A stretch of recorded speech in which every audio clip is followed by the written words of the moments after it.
Okay, so at this point, we know the market.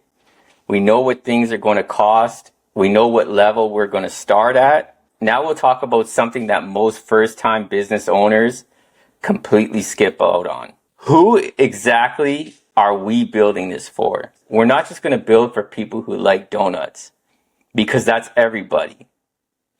I'm talking about a specific person who is going to become our regular.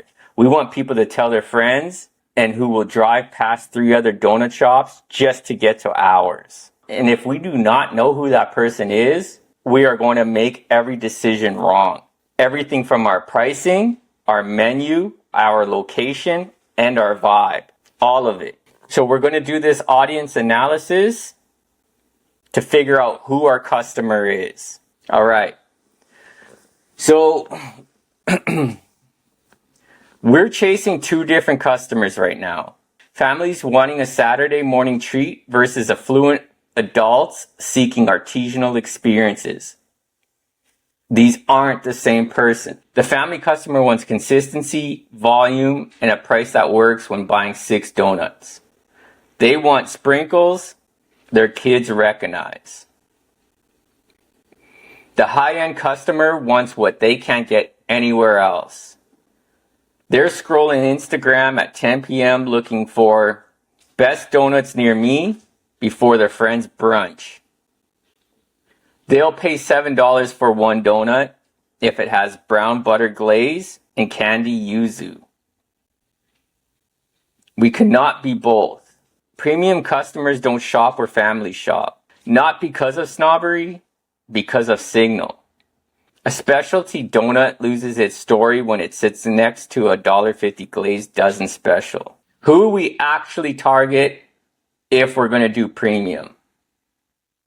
Ages 28 to 45, income 80K plus.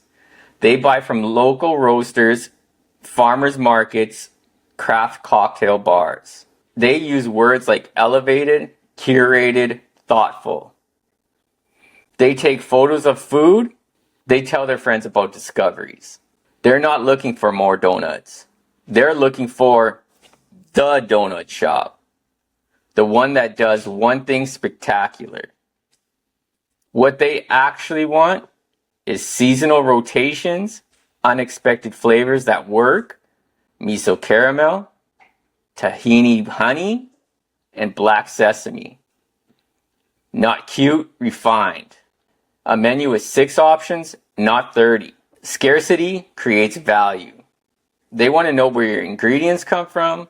They want to know where your ingredients come from. And they want to know why you chose bourbon barrel-aged maple.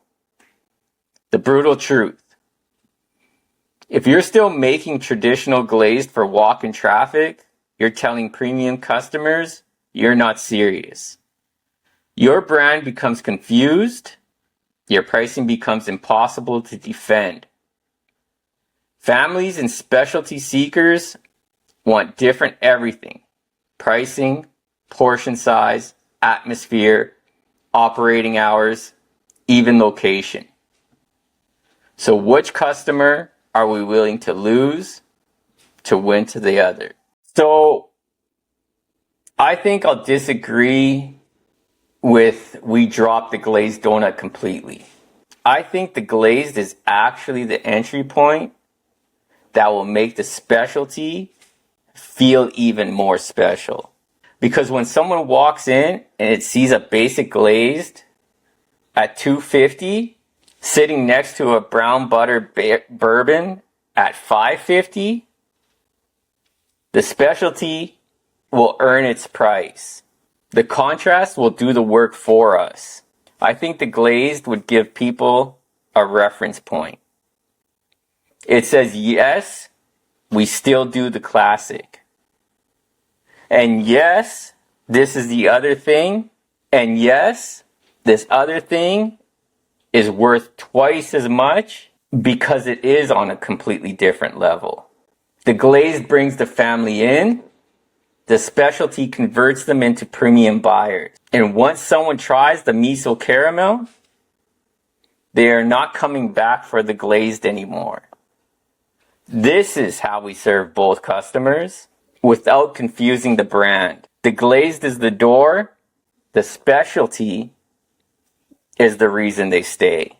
So now we know our customer, and we know who we're building it for, and we know who we're willing to walk away from. With that clarity, it's worth more than any amount of marketing budget. We know exactly who our customer is, so every decision will get easier. We stop trying to please everyone and start building something specific for someone specific. So in the next episode, we're going to get into how to stand out from the competition. This is going to be one of my favorite parts because this is where we get creative. So I hope to see you there. It's going to be a good one.